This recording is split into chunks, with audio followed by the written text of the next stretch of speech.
ഈ പുസ്തക പ്രചാരണ പരിപാടി ഏറെ ഗംഭീരമായി സംഘടിപ്പിച്ച ഗ്രന്ഥകർത്താക്കളിൽ ഒരാളായ സന്തോഷ് ഗോപി, സ്വാഗതം ആരംഭിച്ച സ്വാഗതം ആശംസിച്ച ടി സുരേഷ് കാമ്പളം, അനുഭവങ്ങൾ പങ്കുവയ്ക്കുന്ന ഡോക്ടർ അനഘ ജയഗോപാലൻ, നന്ദി പറയാനിരിക്കുന്ന ഓസ്തി, പ്രാർത്ഥനാഗീതം ആരംഭിച്ച ശ്രീദേവി ശങ്കർ, കലാപരിപാടികൾ അവതരിപ്പിക്കുന്നത് ഇവിടെ വിശ്രമമില്ലാതെ പ്രവർത്തിച്ചവരുമായ ABSC, സജ്ജനങ്ങളിൽ സഹോദരി സഹോദരന്മാരും എല്ലാവർക്കും എൻ്റെ വ്യക്തിഗതമായ നമസ്കാരം.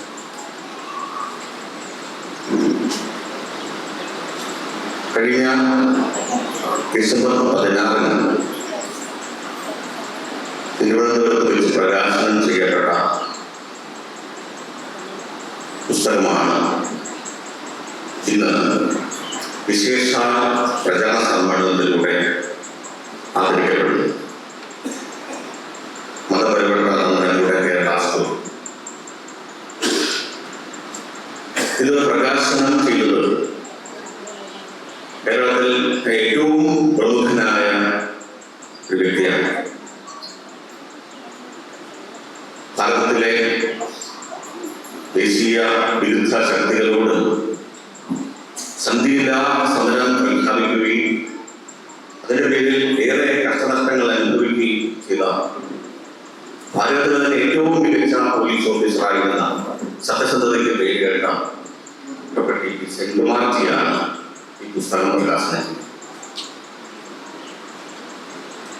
കേരളത്തിന്റെ ക്രമസമാധാന ചുമതല നിർവഹിച്ചിരുന്ന DGP ആണ് ഇത് പ്രകാശനം ചെയ്തതിനെ കുറിച്ച്, ഇതിന്റെ പ്രസക്തിയെ കുറിച്ച് സംസാരിച്ചത് എന്നുള്ളത്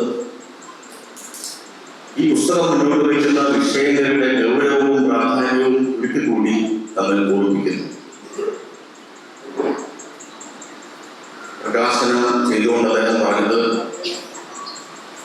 കേരളത്തിന്റെ മാത്രമല്ല ഭാരതത്തിലെ പഞ്ചായത്തുകളിൽ മാത്രമല്ല വാർഡുകൾ വരെ അവിദ്യാസമാജ പ്രവർത്തനം എത്തണം എന്ന്.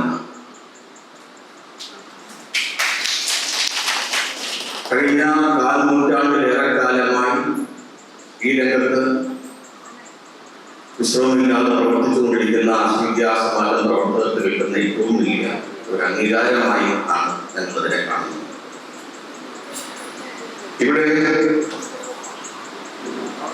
ഇവിടെയും വേണ്ടി ധന്യമാണ്. കേരളീയ സമൂഹം ഏറെ പ്രതീക്ഷയോടെ ഉറ്റുനോക്കുന്ന എക്കാലത്തെ മികച്ച സ്ത്രീരത്നങ്ങൾ, നാരീശക്തികൾ തന്നെയാണ് ഈ വിശേഷ സമ്മേളനത്തെ പ്രഭാപൂരിതമാക്കാൻ എത്തിയിരിക്കുന്നത്.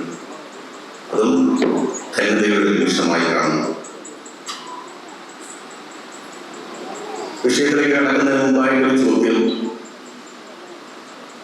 കേരള സ്റ്റോറി സിനിമ കണ്ടവർ എത്ര പേരുണ്ട്? ദൈവം ഇനി ധാരാളം പേര് കാണാനുണ്ട്. ഏതായാലും 2-2.5 മണിക്കൂർ മാറ്റിവെക്കണം. OTT സിനിമ ലഭ്യമാണ്, മലയാളത്തിൽ വരുന്നത്. നിങ്ങൾ ദയവായി കാണണം. ഈ സിനിമ കേരളത്തിൽ കുറെ നാളുകളായി നടന്നുകൊണ്ടിരിക്കുന്ന കേരളീയ മനസ്സാക്ഷിയെ ലഭിച്ച ചില സംഭവങ്ങളാണ്. 2-3 കേസുകളാണ് ഈ സിനിമ ലോകത്തോട് വിളിച്ച് പറഞ്ഞു. ഈ പുസ്തകത്തിന്റെ പ്രത്യേകത നടക്കാതെ പോയ കേരള സ്റ്റോറികളെ കുറിച്ച് പറയുന്നു എന്നതാണ്. ആയിരക്കണക്കിന് കേരള സ്റ്റോറികളിലെ കഥാപാത്രങ്ങളാകേണ്ട ആയിരക്കണക്കിന് പേര് തിരിച്ചു വന്നതിന്റെ കാര്യങ്ങളാണ് ഈ പുസ്തകം വെളിപ്പെടുത്തുന്നത്. നമ്മുടെ സമൂഹത്തിന് മാധ്യമങ്ങൾക്കൊരു പ്രത്യേകതയുണ്ട്. ഇതിന് ദുരന്തങ്ങൾ വരുമ്പോൾ മാത്രമാണ് അവർ സൃഷ്ടി അതിൽ ബാധിക്കുക. അപകടം, ദുരന്തം, ട്രാജഡി ആയിട്ടുള്ള സംഭവങ്ങൾ ശുഭപര്യവസ്ഥയായിട്ട് അവസാനിച്ചത് നല്ല രീതിയിൽ പ്രതീക്ഷ നൽകുന്ന കാര്യങ്ങളെ കുറിച്ച് അവർ മൈൻഡ് ചെയ്യാറ്. ഈ ആയിരക്കണക്കിന് തിരിച്ചു വന്നത് വലിയൊരു കാര്യമാണ്.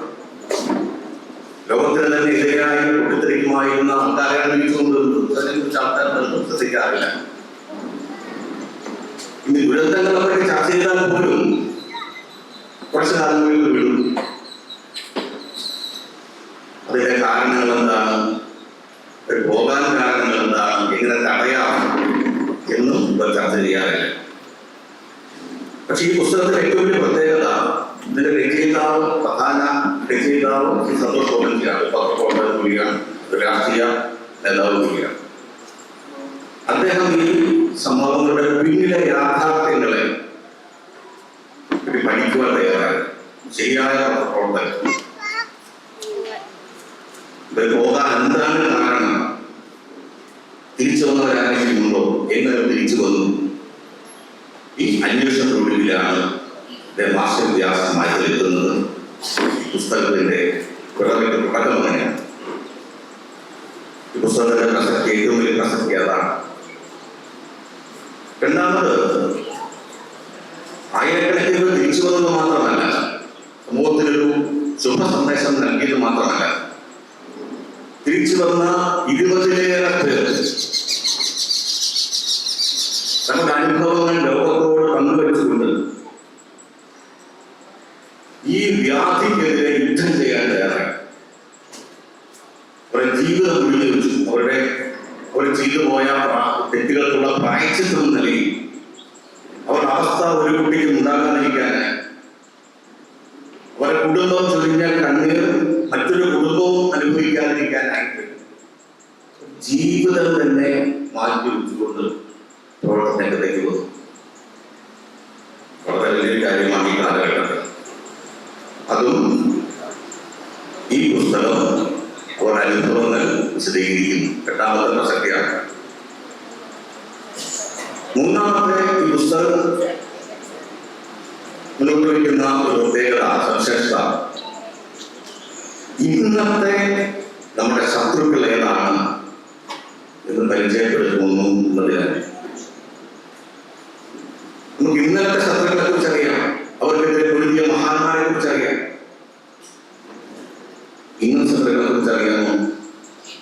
തന്ത്രങ്ങൾ, ശക്തികൾ, ആയുധങ്ങൾ അറിയാമോ?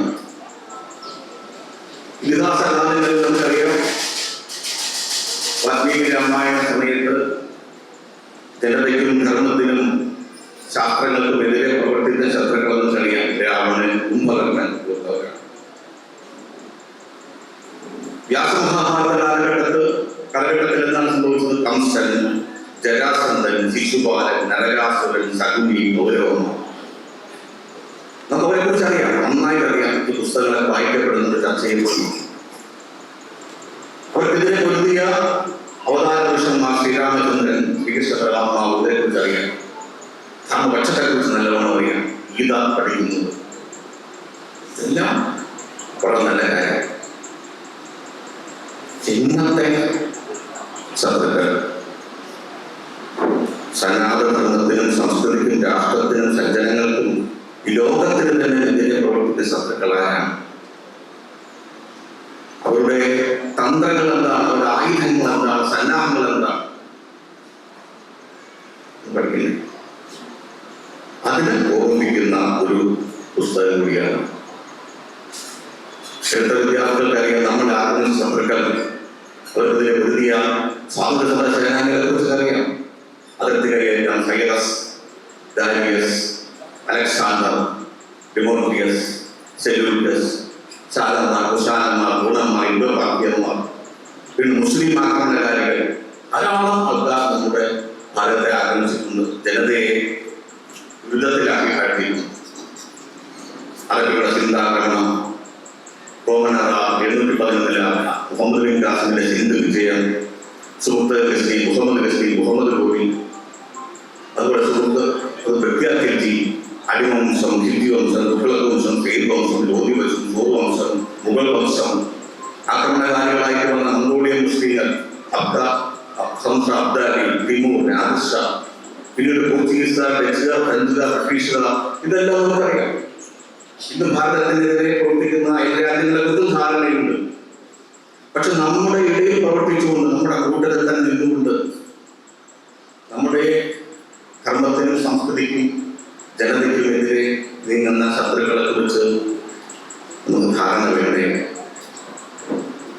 നമ്മൾ ഒരു യുദ്ധത്തിൽ ജയിക്കാൻ പോകുന്നില്ല. കൂടുതൽ വീഡിയോകൾക്കായി ചാനൽ സബ്സ്ക്രൈബ് ചെയ്യുക, അടുത്തുള്ള ബെൽ ബട്ടണും കൂടി പ്രസ് ചെയ്യുക.